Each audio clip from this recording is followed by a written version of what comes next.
Hello and welcome everyone. This is Michael, the designer of Shadow and Rune, and today I'm excited to show you how to play the solo and cooperative mode, the campaign mode of this game. Now, if you haven't had a chance, I highly recommend you go and watch the how to play video of our competitive mode, because a lot of the rules and mechanics that we discuss there carry over into this campaign mode. Now, we're going to go a lot more in depth on the campaign mode, and to start, the campaign mode is a 1 to 2 player mode where you progress through a series of battles on a world map. You start with a basic deck of cards, and in between battles, you upgrade that deck, adding more cards to ultimately achieve the victory condition of gathering 4 rune stones. Now you see those 4 rune stones here. Once you've gathered 4, you've beat the campaign mode. Now defeat in the campaign mode takes place when the party loses all of their life. And if you're playing this solo, you'll start with 30 health, so you have 30 max health. And if you're playing cooperatively, you'll have 40 max health. As far as playtime goes, battles take about 15 to 30 minutes, and the entire campaign mode takes about 5 hours if you're playing solo. Now, if you're playing with another player and you're playing the story, I would give yourself up to 10 hours, if not more. What's great about the campaign mode, though, is that this game has been designed from the ground up to be extremely quick in terms of setup and takedown. There's a save slot in the box inserts. You can quickly take your cards, put it in the box, and so you can play as little or as much as you want. You can progress the campaign. You can put it away for another day, and it takes up, I would say, because so everything can stay in the box and it's labeled neat and nicely. All the cards could just stay in the box. So let's talk a little bit about some of the key differences, and then we'll go over the components we have here. So key differences from the competitive mode. So I talked about how you build your deck in between battles. And so in solo and co-op mode, you're facing off against a fully automated enemy with a pre-built deck. And so what that means is that you're going to be building your deck alongside throughout the campaign. And so instead of like the competitive mode where you start with 8 coins and 2 shadow bats, and throughout the entirety of a battle you build and buy, you buy and build up your deck. In the campaign mode, that takes place more gradually. It's a slower pace. And so in addition to that, buying cards takes place in between battles, and so the entire buy phase is removed from the player turn. So if you'll remember from the competitive mode, you have the prepare phase, the main phase, the buy phase, then the combat phase, then the refresh phase. The buy phase does not take place in the campaign mode. In the campaign mode, you purchase cards when you land on a merchant or blacksmith space on the map cards. So there is no market supply of cards that you'll purchase from, like in the competitive mode.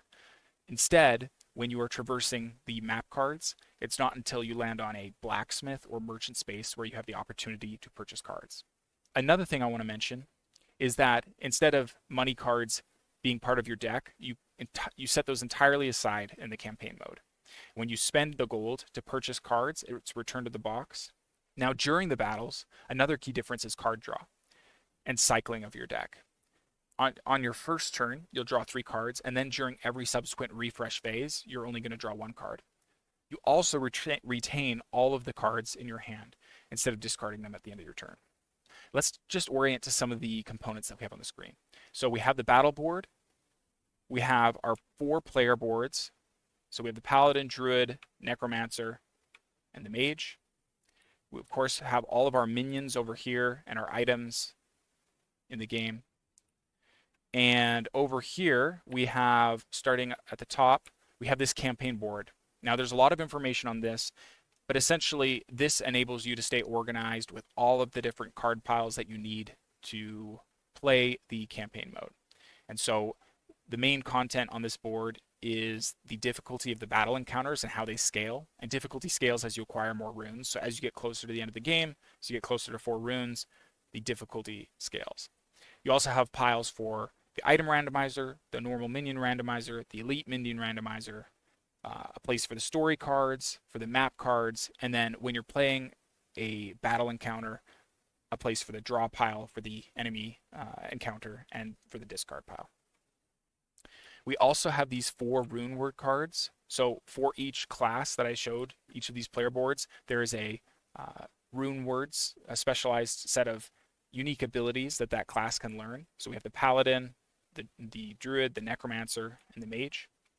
And then down below here, we have the map cards in the campaign mode. So there's 15 different unique types, each with different spaces on them that I'll go over in a minute. But these are the map cards that you use to traverse the game. And then you'll notice that in the bottom right, they have a letter.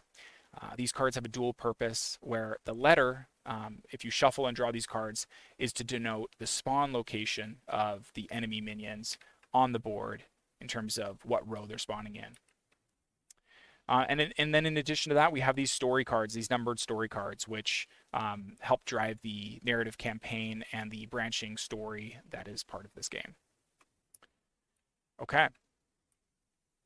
So initial setup, I've already got these set up here, but you're going to build the initial randomizers. So the item randomizers, you take one of each item card and place it in a pile here. The rest of the cards can stay in the box. Then you'll have the normal minion randomizer.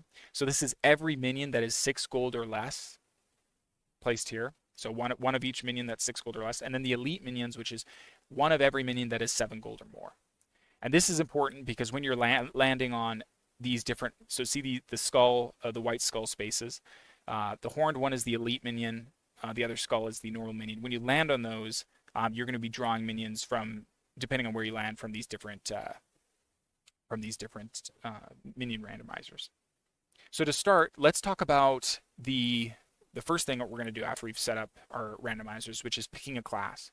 So each player is going to pick one of the 4 classes, and player classes basically determine the starting minions in your deck, the starting minions and items in your deck, and it also determines, of course, those class-specific rune words that you have. And so let's take a look at some of the decks that we have for each class. So for the Paladin, we're going to have, we'll take a look here. So every class is going to start with 2 Shadow Bats as like a base unit, but the Paladin, their minion specialty is the human. So it's going to start with a Dark Soldier and a Road Bandit as far as minions go. And then items-wise, it's going to have a long sword and a medium shield. Okay. So the Druid minion specialty is the Beast.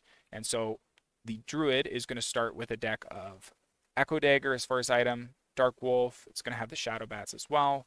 It's going to have the Dark Bear, and then it's going to have this medium shield. Okay? Now let's take a look at the Necromancer.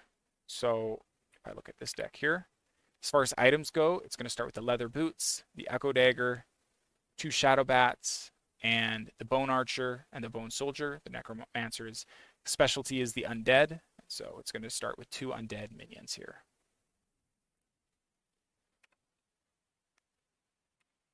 Okay, and then the Mage, its class specialty minion type is the Elemental. So it's going to start with a Stone Golem and a Lightning Golem, as well as the 2 Shadow Bats, an Echo Dagger, and Leather Boots.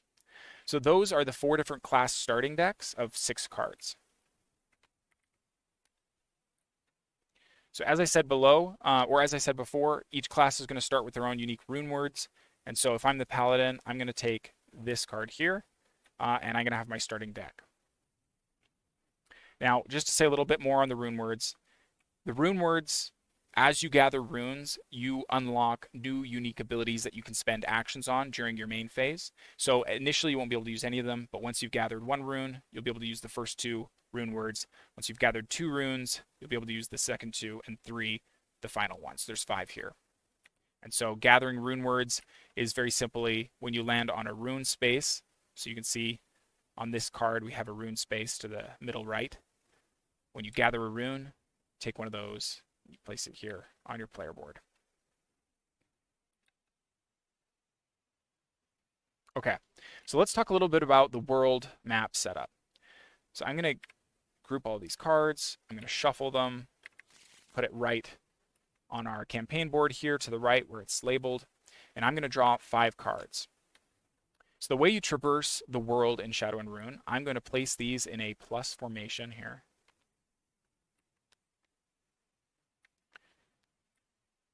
Okay, and then I am going to take our player token here, or player cube, and place it in the middle cards. You always start in the middle card here on the campfire space.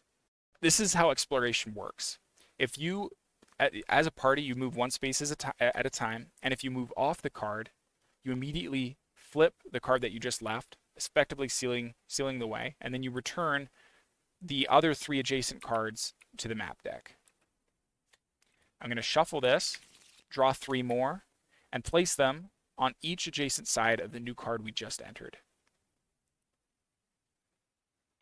So this represents the new cards that I can travel. So let's say the party chooses to move down and they enter another card again. We're going to flip this card over. We're going to return the 3 adjacent cards from the card we just left and return it to the map deck. Shuffle, draw 3 more cards, and place them on each adjacent side of the new card we just entered. And that is how you continually explore the world in a randomized fashion. Now, I also want to note, when you're moving around as a party on the card, you can't retrace your steps. So if I move down, I can't suddenly then move back up again. So I always have to be moving to a new area, and I can't retrace or go back the way I came. Now let's just talk a little bit about the spaces or the map legend. Starting with the campfire space, this allows the party to heal 5 health, and in addition to that, they can choose to spend 8 gold to remove a card from your deck. So each player can choose to do that. These card icons right here with the mini black skull represent a normal merchant space. So when you land on a normal merchant space, each player will draw 2 normal merchants or 2 normal minions from this minion randomizer and have the option to purchase as many as they can afford with the gold that they've accumulated. Okay, so we got the Shadow Bat and the Bloated Butcher. I'm going to put those back now. Anytime you buy a card from one of those spaces, always take it out of the box just to keep every minion in the randomizer. In addition to normal merchant spaces, we have elite merchant spaces. So if I look down here, you can see this horned black skull on this card icon. It's a elite merchant space, so instead of drawing 2 cards from the normal minion randomizer, I'm going to draw 2 cards from the elite minion randomizer. And again, each player gets to do that on their own and has the opportunity to purchase those cards. So we also have the blacksmith, which is this anvil here. When you land on that space, similarly to the merchant space, you get to draw 2 cards from the item randomizer, and you have the opportunity to buy 1 or both of these cards, as many as you can afford. Okay, we talked about the merchant spaces, the campfire, the blacksmith. Now we have the minion spaces or the monster spaces. So depending on how many runes you've acquired in the game, the difficulty will change. And so if you land on the horned skull, that is a elite monster battle. And if you land on the non-horned skull, that is a normal monster battle. And so let's take a look back here at the battle board. And so this main table here denotes the difficulty and customization of battles in the campaign mode. So there's a couple different ways that monster battle difficulty scales as you acquire more runes. So one is deck size, second is enemy health, and then third is card draw. Now on every turn, the enemy is always going to draw 1 card and spawn 1 card. But as you acquire more runes in this notes section, you'll notice that when you have 2 runes or 3 runes, the enemy will get a bit of a head start. And so they'll draw 2 cards with 2 runes and 3 cards with 3 runes. And we'll discuss that a little bit more as I show an example.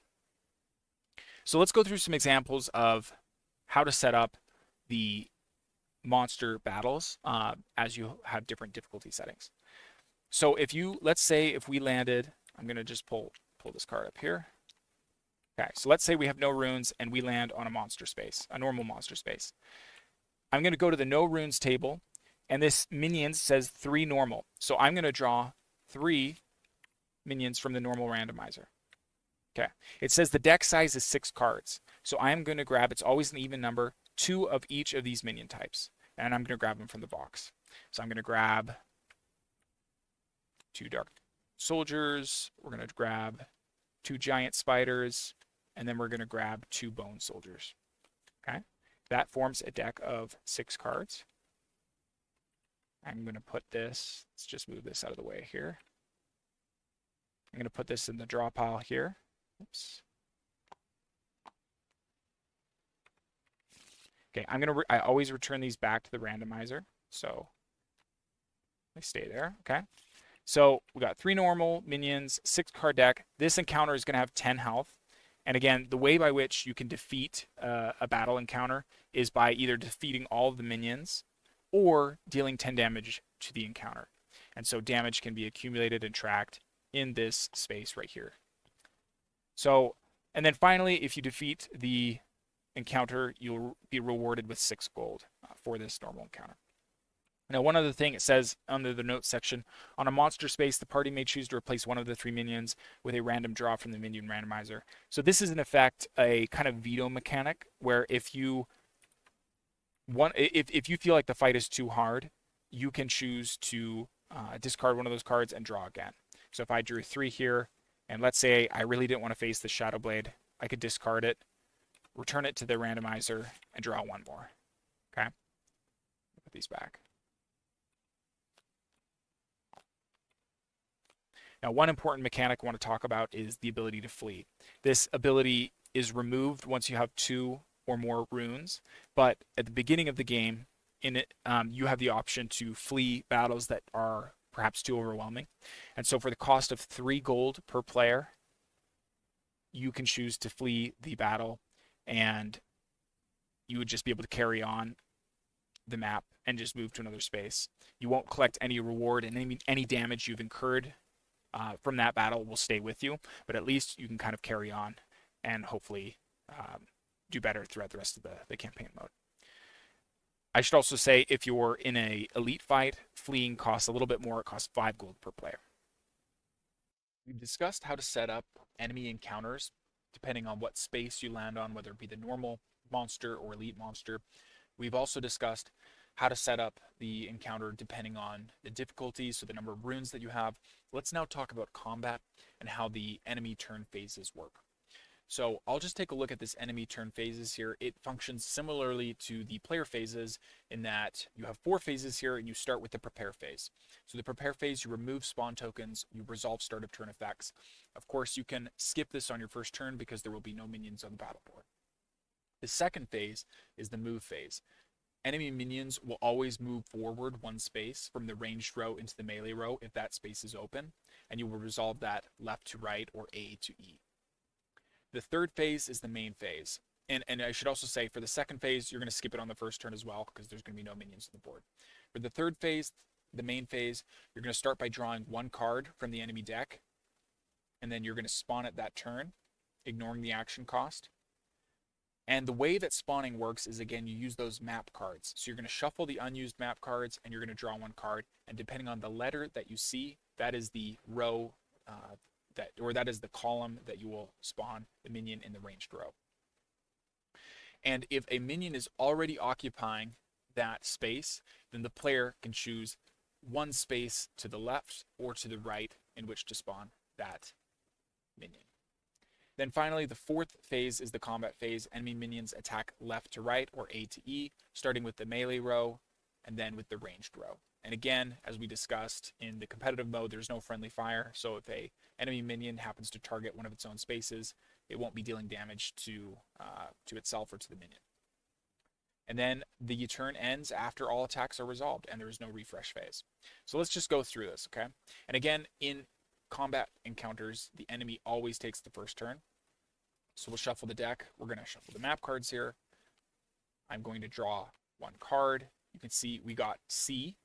I'm going to draw 1 card here. So we're going to spawn this giant spider in column C here and put a spawn token on it. Okay. It's not going to move forward. It's not going to attack its first turn. Let's assume the player goes. Now it's the enemy's second turn. So, prepare phase, we're going to remove a spawn token. Move phase, the enemy is going to move forward 1 space. We're now in the main phase. We're going to draw a card, and we're going to see where it spawns. So I'm going to draw the Dark Soldier here. We're going to draw a map card to see where it spawns. It's going to spawn in column D. So I'm going to put this Dark Soldier here, put a spawn token on it. And then we're going to enter the combat phase. So moving left to right, there's nothing else. The giant spider is going to attack, deal 1 damage here. Okay, for the enemy's third turn, we're going to remove spawn tokens. We're going to move the Dark Soldier forward. The giant spider's already in the front, so it's not going to move anymore. We're going to draw another card, draw another map card. This minion's going to spawn right here. When minions are defeated, they're going to get moved to the discard pile. And again, as a reminder, if all the minions are defeated, or if this encounter accumulates damage equal to its health, then the encounter will end immediately and the players will be able to collect the rewards associated with that encounter. All right, well, this concludes the how to play video for the solo and cooperative mode. Just to see it all come together, I'd recommend watching a playthrough that I have on our YouTube channel. Thanks for watching and see you next time.